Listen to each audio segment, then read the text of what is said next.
Well, welcome everybody to another edition of Last Christian. My name is J.D. Williams, located here in beautiful East Texas, and joining me from New York City is my co-host, my good friend, my brother in Christ, Mr. David Paxton. How things going up north, David? New York City, get the rope. Still always remembered. I get that all the time from my friends around the country. Yeah. But we even have another special deal. We got someone from outside the country this time. So you tell us a little bit, and then I'll tell them a little bit. All right. Well, we're going to be joined here by a very special guest. He's been on the program before, and I'm thrilled to have him back, Mr. Mark Sutherland. He's over there in the UK, and we're going to get to him, and we're going to talk about Israel. We're going to talk about anti-Semitism today. It's going to get a little bit pointed, so here's what I'm going to do. Right off the top, I'm going to tell you, I am a member of the U.S. Press Association. The comments that you hear today, yes, many stations are going to run disclaimers on it, but it's all factual, and you can look it up. It's been reported by the New York Times. It's been reported by CNN and by MSDNC. It has been reported worldwide. There is anti-Semitism, and we're going to expose it, and people aren't going to like it. But if you just do some basic elementary school research, grab your kindergartner, and they can pull it up for you online. That's just how clear it is, and it also meets up with Bible prophecy in leading us toward the last days, toward the rapture of the church, toward the coming Great Tribulation period, and ultimately to Jesus' second return. So y'all hang in there with us. We got a lot of ground to cover, so I'm not going to mess around. I'm going to get right to the news, David, get it out of the way. And then, so you people, you've been forewarned. Yeah. It's going to be a great show. Yes, it is. So let's start with this one. Okay, this is important to those of us here in the United States, and I would say now that the world is beginning to focus on it even more, and that is, well, they used to call it, Muhammad Ali versus Frazier 2, Muhammad Ali versus Frazier 3. Well, this is Trump versus Biden 2. From Feature Story News in Washington, I'm Nick Harper with the Week in Review. This week, US President Joe Biden and former President Donald Trump won enough state delegates to secure their party's nominations. It means November's election will be the first presidential rematch in nearly 70 years. Several states held primaries, including Georgia, a state which will be crucial in deciding the winner for the White House, as FSN's Ira Spitzer reports. Both Donald Trump and Joe Biden visited Georgia in advance of the primary election, a sign that for both men, this is an important prize in November's general election. Trump is seeking to contain any fallout from that dispute, which divided the state's Republicans. And for President Biden, convincing Georgia Democrats to turn out in November is going to be crucial, given what will likely be a very close race. Meanwhile, a new poll out this week showed US President Joe Biden now has a 1 percentage point lead over Donald Trump ahead of this year's presidential election, although the Reuters Ipsos poll found many voters remain undecided. FSN's Sally Patterson has more. This new Reuters Ipsos poll shows the two US presidential contenders are effectively neck and neck. 39% of registered US voters said they'd vote for President Joe Biden if the election was held today. 38% picked his rival, former President Donald Trump. But other data tells a different story. A USA Today poll, conducted in partnership with Suffolk University, found that 40% of respondents favoured Trump, compared to 38% for Biden. With voters concerned with Biden's age and Trump's criminal court cases, it's set to be a close race ahead. Sally Patterson, New York. And the only way that race is going to be close is if they cheat. That is the only way. Let me tell you this. The poll that they just cited is stupid. It's not true. President Trump holds about a 9 to 10 point lead over Biden nationally. The last time that we saw a blowout like what I anticipate was in, 1980, I believe it was 80, maybe 84, when Reagan ran up 49 to 1 states. Well, Trump may beat that. David, I've even seen polls where Trump is within 20 points, and I know that's a lot of points, but not for New York. And that's where he's behind by 20 points. And a lot of people in New York. I don't buy that either. Correct me if I'm wrong, but I don't think many New Yorkers are going to admit that they're going to vote for Donald Trump, even though they might. Yeah, they won't admit it, but I mean, I obviously have a lot of friends here, and I don't know anyone who likes the current ice cream clown. So be warned and be educated here that, in my opinion, this is my personal opinion as a United States citizen protected under the United States Constitution, Trump's going to beat Biden. And the only way that he's not going to beat him is if the Democrats cheat again. That is they my, definitely have to. Yeah, that is they're my gonna have to ramp it up this time. Personal opinion. Okay, here's the next one, and I'm not going to run this on forever because we got a lot to cover. So I'm just going to do. I'm just going to cover this one real quick because I think it does need to be delivered. Let's listen to this.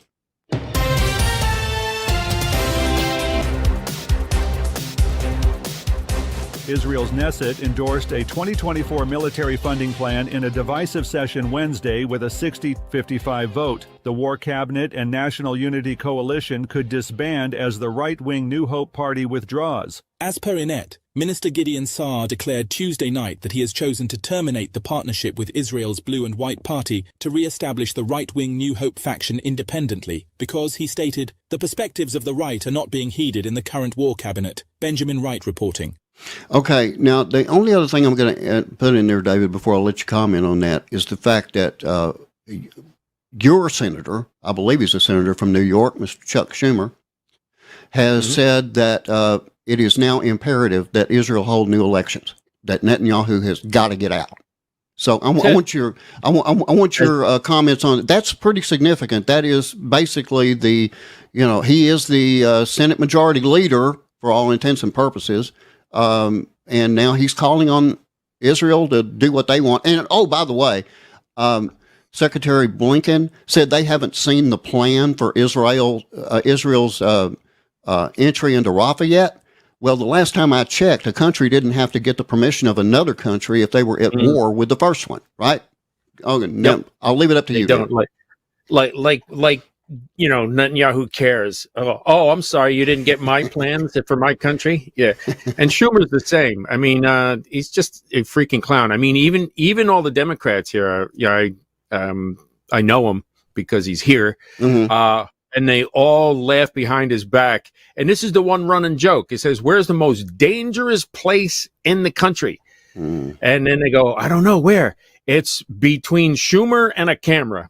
That's about right. And it's 100% true. Because I remember I met up with him one day, and I'm like, "Hey, can I get a picture with you?" And, "Oh, yeah. And I'm like, boop, with the rabbit. That's beautiful. Because I was young and silly. Like that hasn't changed. So yeah, these people are clowns. Who do they think they are? They can just run and tell another country, "Hey, listen, you have to do what we tell you. Stick it." Right. And that's what Netanyahu's told them, and that's the reason that he's got to go, in their opinion, because he will not bow down to them. Well, congratulations. I stand behind Prime Minister Benjamin Netanyahu 100%. So Yahoo. Yeah.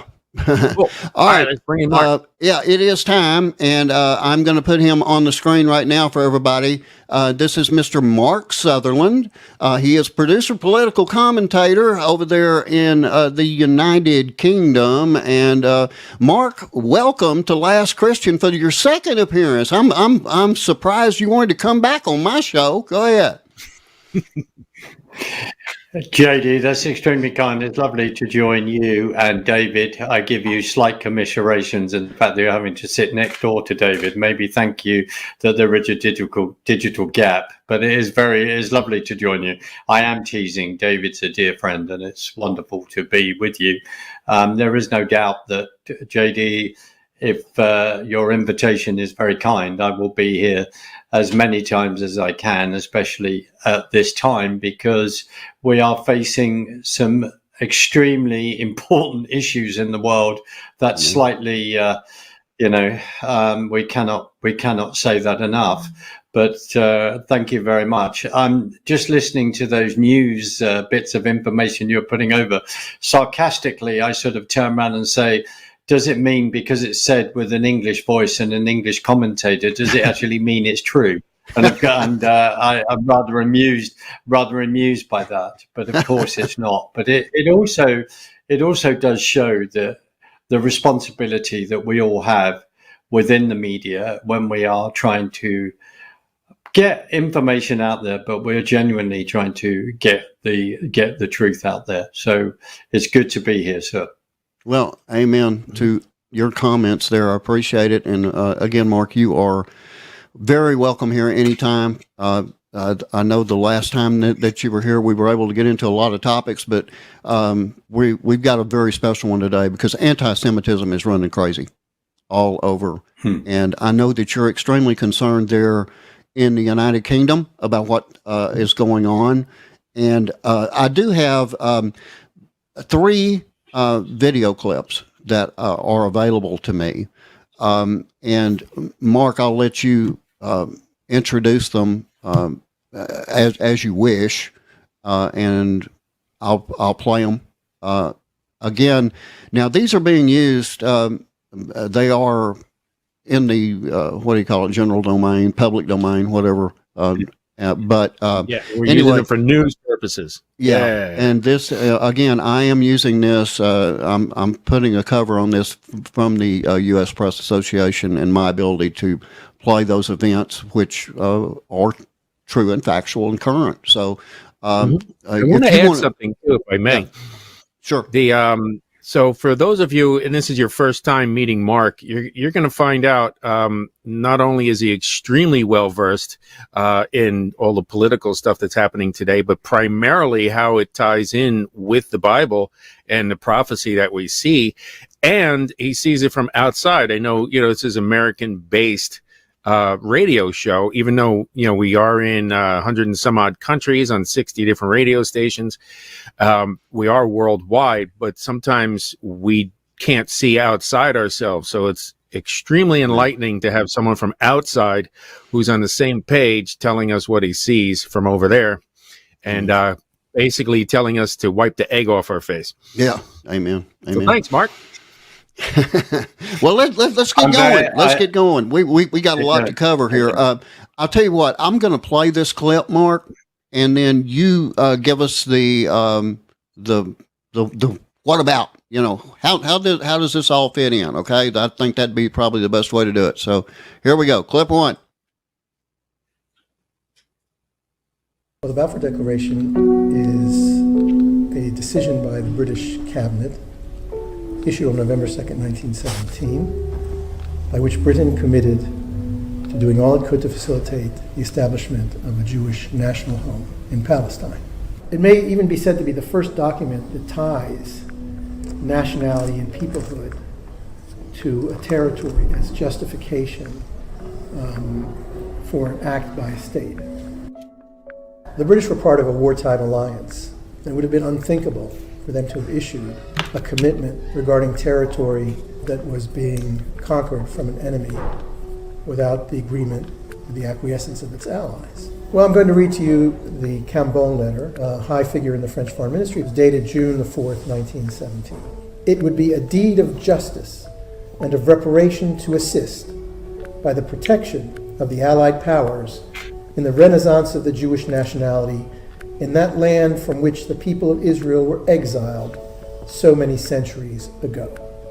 The French government, which entered this present war to defend a people wrongfully attacked and which continues the struggle to assure victory of right over might, can but feel sympathy for your cause, the triumph of which is bound up with that of the Allies.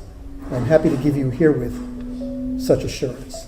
Sokolov also met with Pope Benedict XV and received from him what one might say was a kind of a blessing, in which the Pope said that we will be good neighbors. And then in Washington, Louis Brandeis approached Woodrow Wilson, and he extracted from Wilson a secret agreement to support the Balfour Declaration. Wilson even saw the actual text of the Balfour Declaration. Now, it had been made clear to the Zionists that if there wasn't buy-in, certainly from the French and the Americans, there would be no British commitment. So, in a way, the Balfour Declaration is much more than a British declaration. It's an allied declaration. And at a time when there was no United Nations, no League of Nations, the consensus of the Allies was all there was by way of international legitimacy. And so the British knew when they issued it that they weren't suddenly going to be contradicted out of Paris or Washington. Quite the opposite. They would be supported.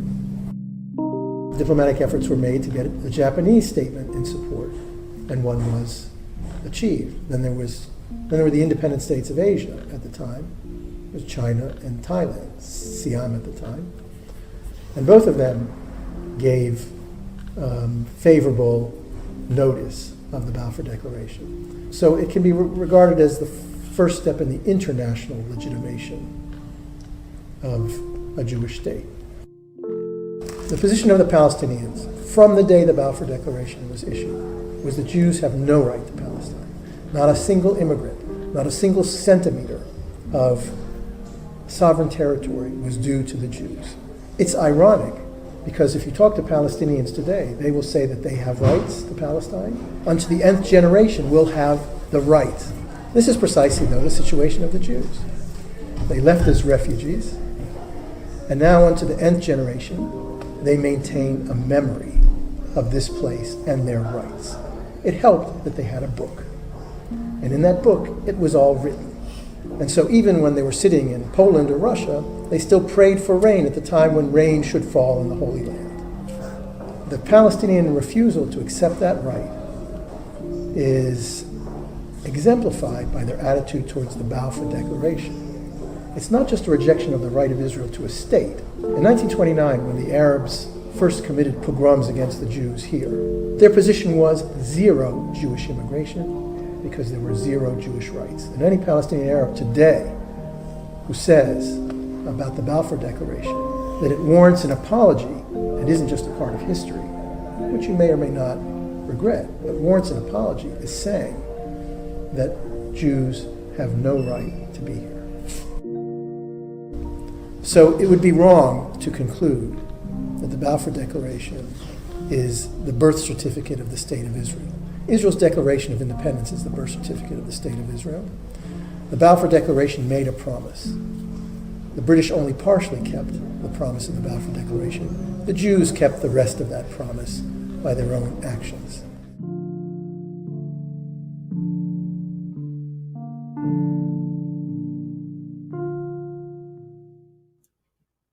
Okay. Now I'm going to immediately bring you back in, Mark. And by the way, the description of the video that you just saw, including the link, will be included in the description section of this video for those of you that would like to go to that particular channel and subscribe there and learn more. We invite you to do that and encourage you to do that. Mark, can you give us a little indication now of what exactly that was all about? But one of the most important things is that we have to study history. And of course, we can all be accused of how we interpret history. But it's really, really important that we do. We have to study things to work out why we have arrived at a particular point. The Balfour Agreement, especially since the appalling worst atrocity on the Jewish people since the Holocaust of the Second World War on the 7th of October last year, where we're looking at, a minimum of 1,200 Jews being murdered and many people injured along that, etc., etc. That is a reality. But the Balfour Agreement came about because, as the gentleman in the film was saying, that it was a promise to fulfill the creation of a state for the Jewish people. Now, on the other side, if you were on Al Jazeera and stuff like that, they would turn around and say, well, it doesn't say state, it's saying a homeland. Well, the issue is this, as well as I do, that the Jews, that is their homeland, the homeland within Israel. That is it. That is their national homeland. That's where their roots are. And it'd be a bit like, for argument's sake, David being dispersed from New York as a New Yorker, born and bred, and then saying, well, that is my homeland, which is New York. And then eventually, 2,500 plus years later, coming back to New York, so to speak. That may not be a brilliant analogy, but the fact is that it's trying to say the roots. Well, the roots are of a nation thousands of years old, but 75 years new.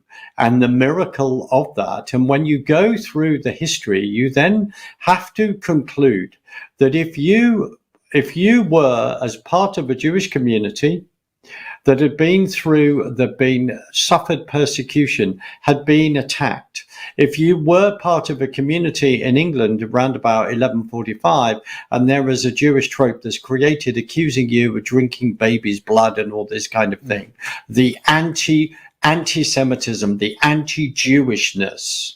If you then are expelled as a people group under Edward Longshanks, as he is then known, and the historical accuracy of the film is questionable in certain places, but many of you would have seen Braveheart, starring Mr. Mel Gibson. Mm-hmm. So the link there is deliberate, and of course Edward Longshanks then expelled the Jewish people. Historically, Oliver Cromwell brought them back.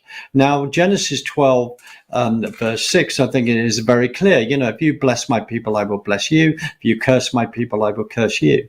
Right. The reason why I'm here, the reason why I'm talking about this, is because of then discovering, after all that we've been through over the last few years, with all the health challenges of mandates and all the disruption to our lives and all the lockdown stupidity that we've seen on this side of the pond, and also with you, is that within a movement which would call itself the Truther movement, suddenly there, to me, this is my personal opinion, was then discovering this anti-Semitism within that and how upsetting that is. And the reason why I've asked you to show that film is that we have to begin the story of history, and we have to put it in a historical context. Mm-hmm. And that's what's really, really important.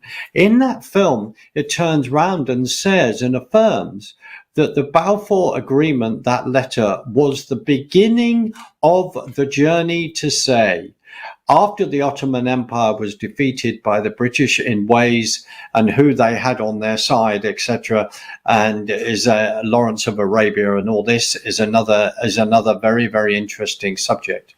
But we have to put it in a context that huge empires were ending, Ottoman Empire, mm-hmm. and nation states were being formed. Right. And what happens is because there has been constant war, aggression within the Middle East, then people turn around and say, well, we need to look at this piece of paper. We need to go back here and say, this is how things were started and this isn't right. And people came into the land and they dispersed other people and they stole this and stole that. Yeah. Okay. That's slightly aside, because the big, and we're going to bring this back. The big thing, of course, that is not shown in this film, as Bible-believing Christians who are doing their best to understand what the prophetic God rollout is saying, mm-hmm. is that has to be in context. When we look at the Old Testament, there is about Israel. When we look at the Old Testament, when we look at the New Testament, Jesus then arriving. Can I just say this controversial subject and remind people that Jesus is a Jew. Jesus is Jewish. Amen. The Jewish Amen. Heritage of Christ. Mm-hmm. Now, Judah and Samaria, the area of Judah and Samaria. The clue is in the word Judah.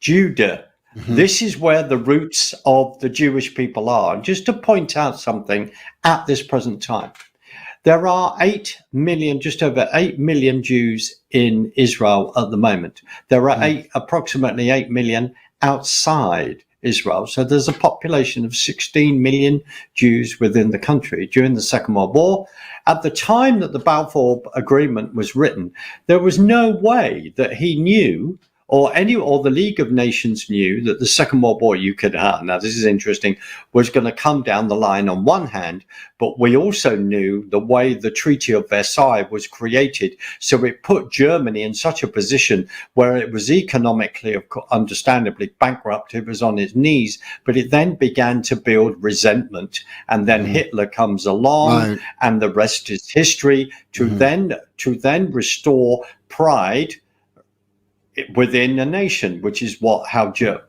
how then he did that. The fact that we then have the industrial complex of I.G. Fairbairn creating the fact that you put all the pharmaceutical companies together and then create Cyclone B that gassed 6 million Jews. Why am I saying this? What I'm urging your listeners, your viewers, is to, in many ways, I'm not asking them to agree with me, and many of them will, but I'm asking them to go and do the research and come to their conclusions. And at times it is nuanced. At times it seems complex. So when that letter was written, no one knew that 6 million Jews were going to be exterminated in concentration camps under the final solution within Europe. So let's hold that in context. Within the UK framework, theologically, the Pentecostal movement within the UK in the late 30s would even think that they were the new Israel, right? That is what was happening. And that's this whole thing in regard to replacement theology, which is an issue which to me is a no-no. So what we actually see here is Bible prophecy.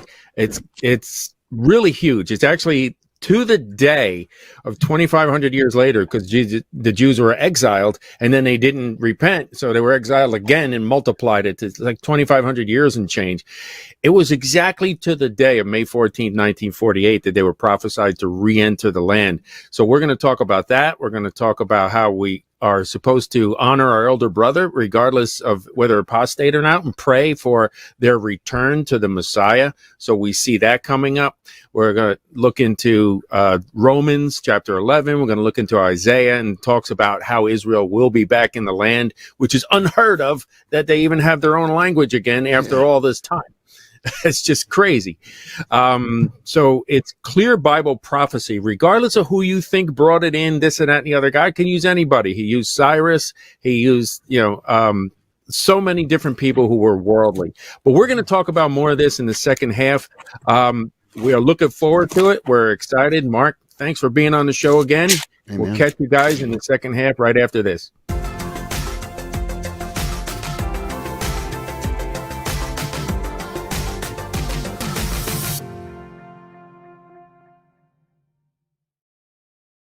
From Feature Story News in Washington, I'm Nick Harper with the Week in Review. This week, US President Joe Biden and former President Donald Trump won enough state delegates to secure their party's nominations. It means November's election will be the first presidential rematch in nearly 70 years. Several states held primaries, including Georgia, a state which will be crucial in deciding the winner for the White House, as FSN's Ira Spitzer reports. Both Donald Trump and Joe Biden visited Georgia in advance of the primary election, a sign that for both men, this is an important prize in November's general election. Trump is seeking to contain any fallout from that dispute, which divided the state's Republicans. And for President Biden, convincing Georgia Democrats to turn out in November is going to be crucial, given what will likely be a very close race. Meanwhile, a new poll out this week showed US President Joe Biden now has a 1 percentage point lead over Donald Trump ahead of this year's presidential election, although the Reuters Ipsos poll found many voters remain undecided. FSN's Sally Patterson has more. This new Reuters Ipsos poll shows the two US presidential contenders are effectively neck and neck. 39% of registered US voters said they'd vote for President Joe Biden if the election was held today.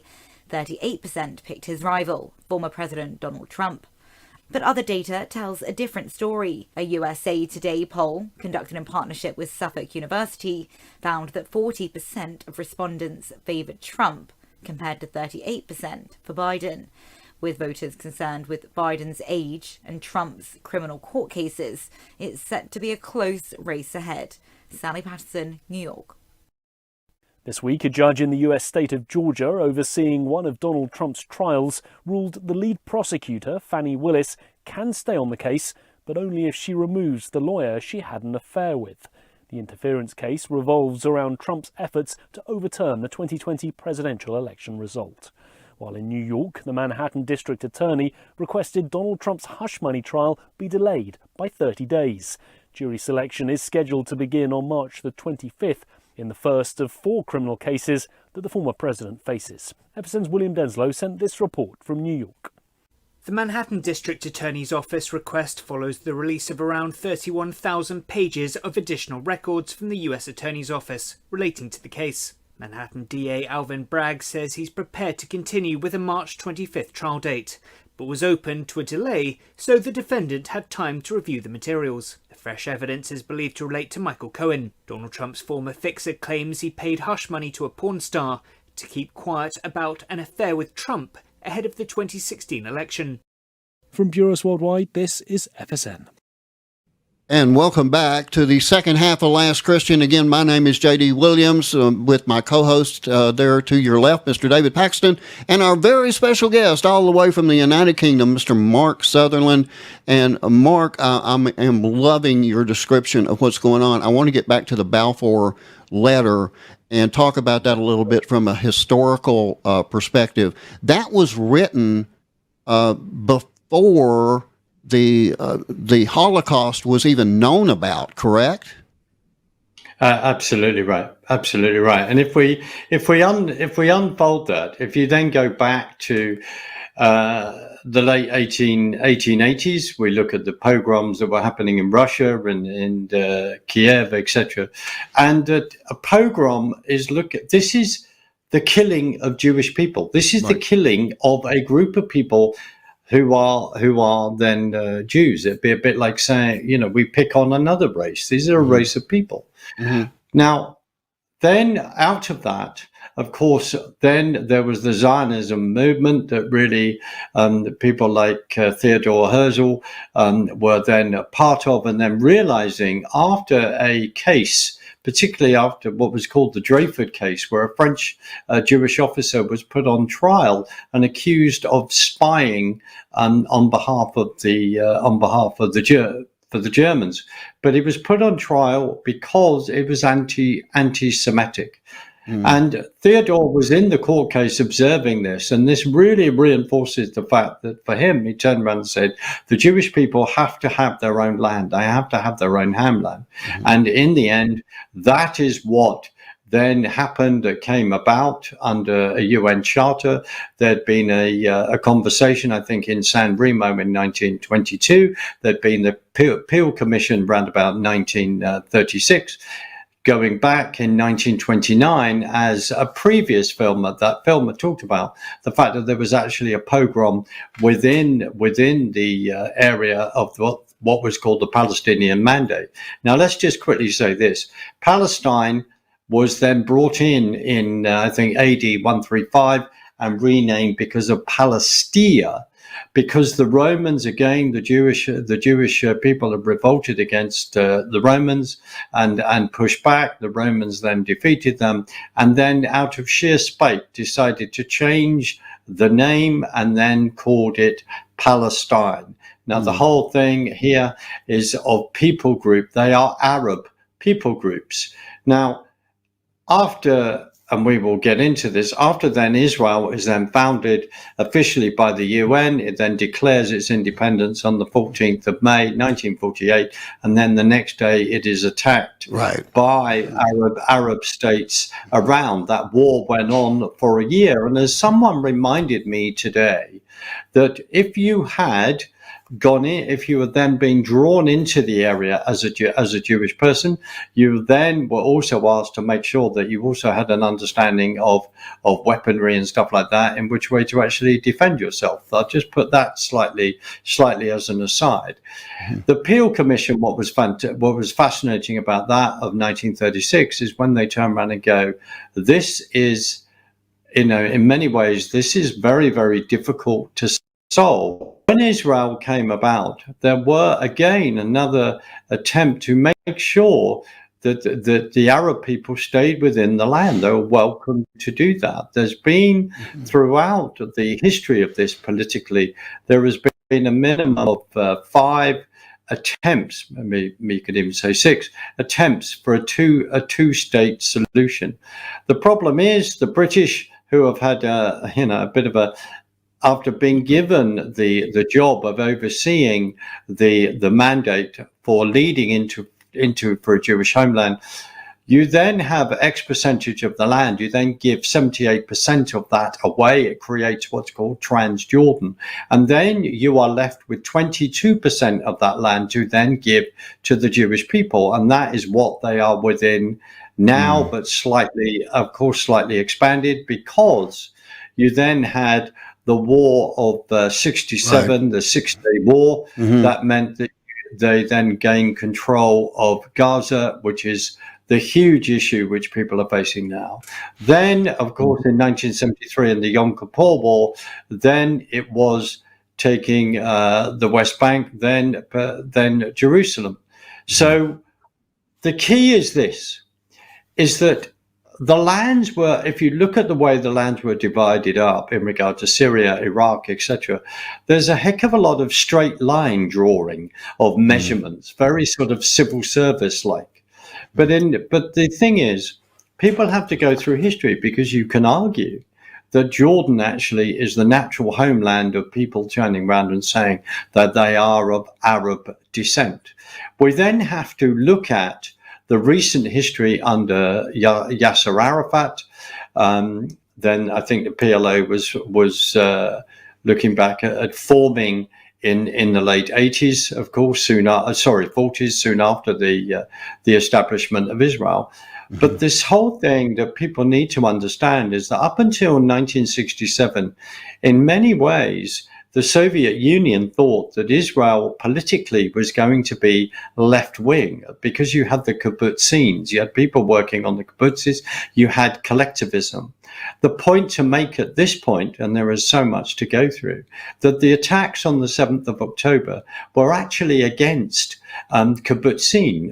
The kibbutzim Berry was full of peaceniks, people that were really trying to reach out to their, what was then called their Palestinian then neighbor. Israel had actually left Gaza in 2005, and that was a serious attempt under Sharon turning around saying, no, we will leave, even though many Jewish people fought against that.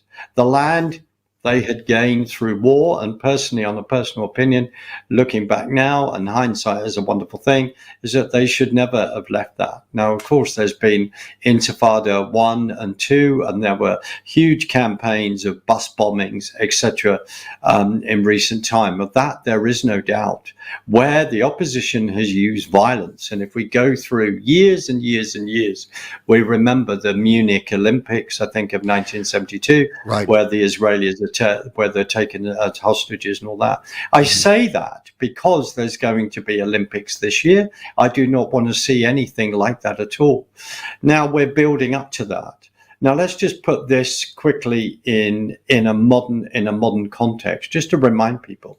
If you've got people on your street going, we are your cities, up and down America, this is happening, up and down Canada, this is happening, up and down the UK, this is happening, and within Europe. When groups of people are singing from the river to the sea, from the river to the sea, from the Mediterranean to the Lagad River, you are looking at the extermination of a people group, of a nation, which is the Jewish people. You are saying we wish to exterminate them. The sad thing is, and I do not want to see any loss of life within Gaza on both sides. I do not want to see that. I'm not sitting here going, oh, yippee, isn't this fantastic? No, it's awful. It's absolutely awful. But let's just remind people, on the 7th of October, a terrorist group attacked Israel. Israel have a right to defend themselves and then responded. If you go back to 2005, when they withdrew from Gaza, and within weeks, there was a election, and Hamas were elected as the governing body of Gaza. right. What then happened is that they then took out all of their opposition, whether it's PLO opposition, Fatah, etc. They killed them. They execute them, or they threw them off roofs. So they have been in power since 2005. When the Israelis left, they left in Gaza an infrastructure of being able to produce fruit, plant, and other plants, etc. In other words, there were businesses there that they could have used. They ripped those businesses up. They then used the pipework that was there to water those businesses, and they created rockets. And then by having the relationship as they are a proxy with Iran, within a very short time, that technology then accelerated, and they were then starting to use the whole of Gaza as a rocket launching pad to fire into Israel. What has happened with their Iranian proxies and being financed from Qatar, and the leaders of Hamas were living a $1 million, $1 billion lifestyle with Ferraris and all that rest within Qatar. This is known. And the reason why we have seen the explosion on our streets is because we see a conversion of the left wing with an Islamism. That's what we have seen. And I just remind everyone to say, if you are singing from the river to the sea, you are asking for the extermination of a nation. You are asking for the extermination of Jewish people. And that doesn't just stop within the borders of Israel. And just to remind everyone, Israel is the size of New Jersey. David can pronounce New Jersey better than I can. They are there. Israel is the size of Wales. And if you look at the United Kingdom, Wales as a nation is to the left of England. That is a fact. And they are then surrounded by Muslim countries. And I will say this. I want to see people that are calling themselves, that say they're Muslims following Islam. We need to see these people come to Christ as well. Amen. Because Jesus is the only answer within this situation. But as David has quite rightly pointed out, this is prophetic. And of course, then that leads all the way back to Abraham. And the promise of the land. Israel, and as David has quite rightly said it isn't about bringing back a people that believe in God. It isn't about that, but it is also about bringing back the people, because God has made a promise and God will not be mocked. And we are in an environment within an environment. Yeah, go on. Sorry, sir. There's, the Lord has really been, showing me the contracts that are in the Bible and in the stars and in everything. There's written contracts. One of them is called an adhesion contract, where it's one-sided, as opposed to a bilateral contract where we both agree on something. When Abraham, it was before the father, what happened when God made the promise to Abraham? He put him to sleep. So Abraham has nothing to do with it. There's nothing he can do to affect that promise whatsoever, because it's God made the promise. He walked through the sacrifices in the pillar of fire all by himself. In other words, this is irrevocable regardless of what you do. That's my story. Absolutely. No, David, thank you, because it's absolutely brilliant. And the thing is, we're in a world, and we look at the media, the way the media is discussing this. The media is going, there's 33,000 people that have been killed in Gaza at the hands of the IDF. Well, let's just address that very quickly. Those figures come, I'll say it again, any death, it's sad, right? But the Israel did not start this. A terrorist group has started this, and for many, many years has been firing rockets and has Intifada 1, 2, Yasser Arafat, the whole lot. And and if we go back to the Oslo agreements, even saying, great, we've got this peace agreement, says Clinton, and then Yasser Arafat will address people in English, and then he address people in Arabic. And the address in Arabic is actually reminding the people of Arab states is to turn around around and say, if you remember a particular war, you will understand what we're doing here, which is the whole thing of takrir, the whole thing of being able to lie to the people that are your enemies. And that is not understood within the West. And people thought, oh, we've got the Oslo agreements. And time again, Yasser Arafat would have of those negotiations, and then violence and threatening violence. But just coming back to where we are now, if you look the figures of saying there's 33,000 people that have died, well, those figures come from the Hamas, the Ministry of Health within Gaza. A large number of those amount, even if you said 12 to 15,000, are actually Hamas fighters that they have killed, maybe more. The other thing is, when they talk about children, that could be, and I mean, it breaks my heart really, because you've got to remember that since 2005, they have indoctrinated through the education system, etc., young people who turn around and go, and whose mothers, they have so many, they want to have more children so that they can then become martyrs, so that they can then go, the greatest thing they can do is to blow themselves up and then go and have their 72 virgins. I do not say there's a that reason for that. With any great solace. I am upset to say that. Go, David, sorry. No worries. There's a very big reason for that, because Allah, their false god, is very you can't get into heaven just because he says this. There's no plan of salvation. It depends on how he's feeling that day, whether he's going to let you in or not. However, mothers think that if they sacrifice a son, then they're guaranteed a ticket into heaven, which is what they teach them in order so they can send all their people out. Okay. And then the guys are promised, if you die in a war, you're going to get 72 virgins. Well, my question is, first of all, how long is that going to last? And second of all, you're lying to these people with this nonsense. Where is this coming from? But that's why the mothers are doing this, and that's why they're so happy when they send their kids, because now the kid is guaranteed a spot and she's guaranteed a spot. Well, let's get into indoctrination a little bit here. I think it's an important point, because as you mentioned, these are children that are being indoctrinated. They're being taught basically from the cradle how evil Israel is, and that it is important that they are destroyed. And then you turn that around and you put that into the UK. You put that into the United States, into the education system, and you are seeing indoctrination here in the United States, whether people want to believe it or not. Our kids are being indoctrinated by people that we don't want them to be indoctrinated by.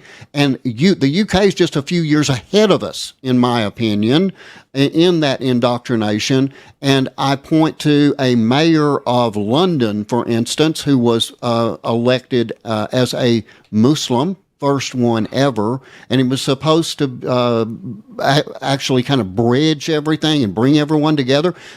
You tell me, Mark, did he bridge it? Did he bring everybody together, or has he indoctrinated London one side against the other with his thumb on the scale? Well, there's a phrase that's always used, I have to say this, which they say diversity is our strength. Well, with great respect, diversity is not our strength if you are then believing in Islamism.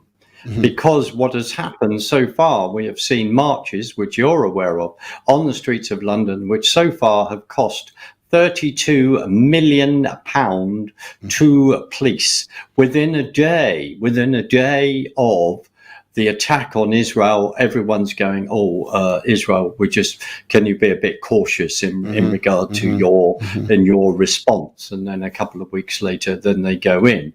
And then as you alluded to in that press thing where David was saying, that suddenly Blinken's going to go, can I see your rules for attacking Rafah and going into Rafah? I mean, who the heck do you think you are? Let's remember this. This is really important. Yeah. There are hostages. There are Israeli hostages still within Gaza. Okay, and that's another point. they can identify how many Palestinians are killed, right? I mean, they do it on basically a daily basis, but they can't tell us how many hostages are alive and and what their health is and what kind of care they've received. So as far as I'm concerned, they're lying. They're just flat out lying until they give me some proof. Now, there's also another area of the world.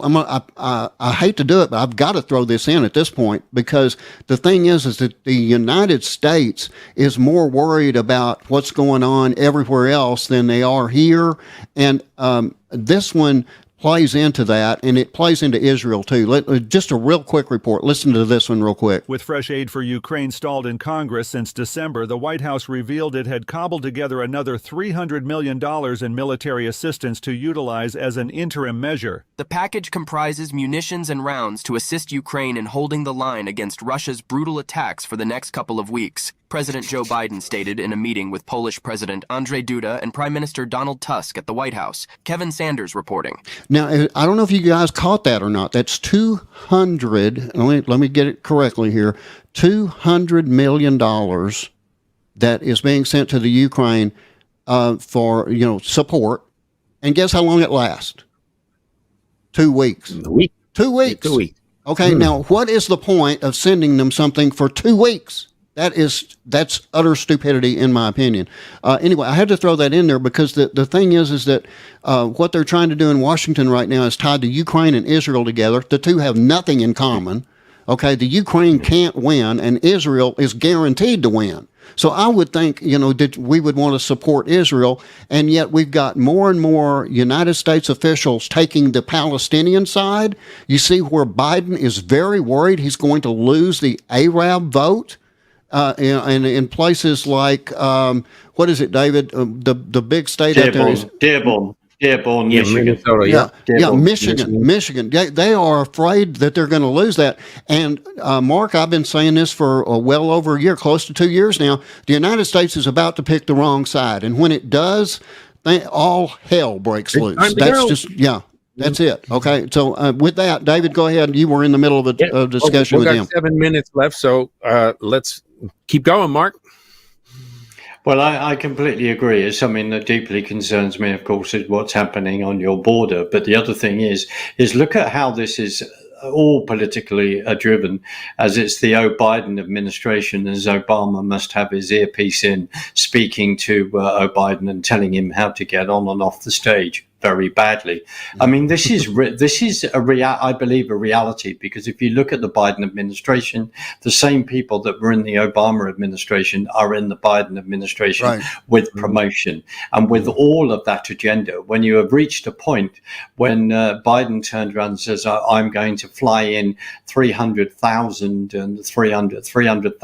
illegal immigrants by plane to relieve the pressure on the border. Excuse me? Well, there is a very easy way to relieve any pressure on the border, which is to actually make it far more secure than it is at the moment, and to actually plug that. Now, the whole Ukraine Russia is a massive subject, and I will throw this in after a few weeks. Boris Johnson, there was opportunity to actually negotiate a peace with Russia, and then later on, a year later, then Boris Johnson's flying out there making sure that doesn't happen. But it's very interesting how he then is caught last summer in Texas. I wonder if he is meeting with any of the military industrial complex companies that we shall not be named, but I know where they are within the great state of Texas. Let's throw that out, because this is the reality. And I agree with you, JD, and I am absolutely petrified on the judgment on our own nation. Remember, we are within a world, and we look at all the media, we look at all these supposed media commentators, like if we take people like Piers Morgan and all the rest, and et al. There is one factor that is never discussed, because this is where we have moved. We have moved so much away from our Judeo-Christian culture within the West that we have forgotten the fact that there is a God of the universe. There is a God that has created the world, that has created you and I in his image, and that means male and female, and that's another discussion. We look Right. at full frontal attack of cultural Marxism through every single institution. Now, someone over here has said, I think Peter Whittle, who's fantastic, who doesn't want to say that, this is not a sort of cultural war. This is an ideological war. And this is a clash of civilizations. And the history, people do not know their history. No, and that's we correct. have to then go back, that we then have to go back through it. And you to reach a point on the streets of London, I know I've sent the footage. Whether we have time to show it, it's another thing. And let's put this in context. 2-3 weeks ago, maybe I think it was 3 weeks, the projection of the river to the sea was actually projected onto Big Ben, onto the icon of Big Ben in London. And again, I just reiterate this. The river to the sea means the extermination of a people group. It means the extermination of a land. And this, I didn't get a chance to say this, and I want to underline this. This is about a promise that God made, but this is about God.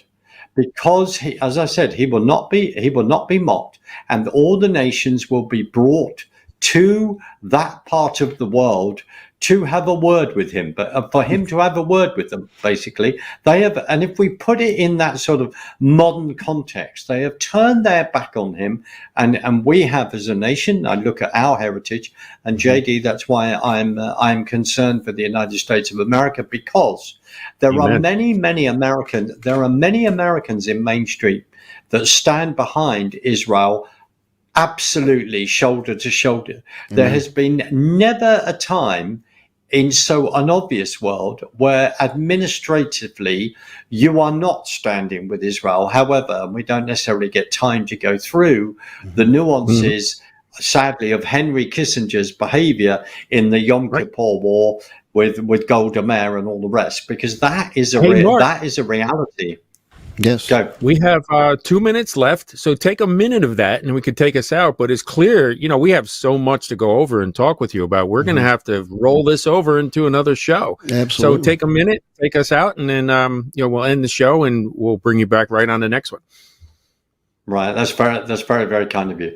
The key thing we need to understand is the way the left have joined together with radical Islam and how this has been fermented over a period of time. Right. And what the left in this country cannot get their head round as well when we go through historically is looking at past socialist prime ministers such as Harold Wilson, who wrote a book called Chariots of the Gods and had a very, very working relationship they were friends with Golda Meir, because the establishment of Israel politically, there was much socialist mindset. And that really, in many ways, you could argue politically that began to change in certain groups in 1967. And we look at all the technological blessings that have unfolded from that. But I just want people to hold that in their mind collectively, because those people, as I said, of a collective mindset, were the people that were greatly attacked on the 7th of October. Amen. And now, Mark, we want to get you back on. There was a couple more video clips that we wanted to play. We didn't have time for that. But the definitions that you're giving us, the information that you're giving us is important stuff. I've said this many times when people are yelling that from the river to the sea, they have no idea what they're talking about. They think they are establishing some type of city or something for these people. I think they don't understand that what they're doing is they're trying to implement Hitler's final solution. Anyway, we want you back on the show very soon, and we hope everyone will join us on the next edition of Last Christian.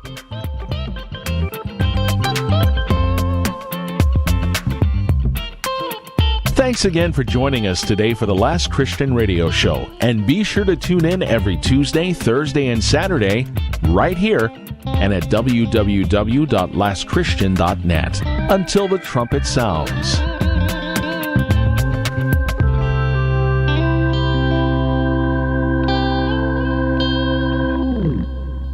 Some people won't give you the real talk on drugs, but it's time we know the facts. Fentanyl is killing people.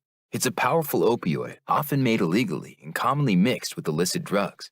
It can even be pressed into counterfeit pills that resemble prescription medications. Just 2 milligrams, about the size of a few grains of sand, can potentially be lethal. This isn't an ad to scare you, but it is an ad to make you think twice. Get the facts. Go to realdealonfentanyl.com. This message is brought to you by the Ad Council.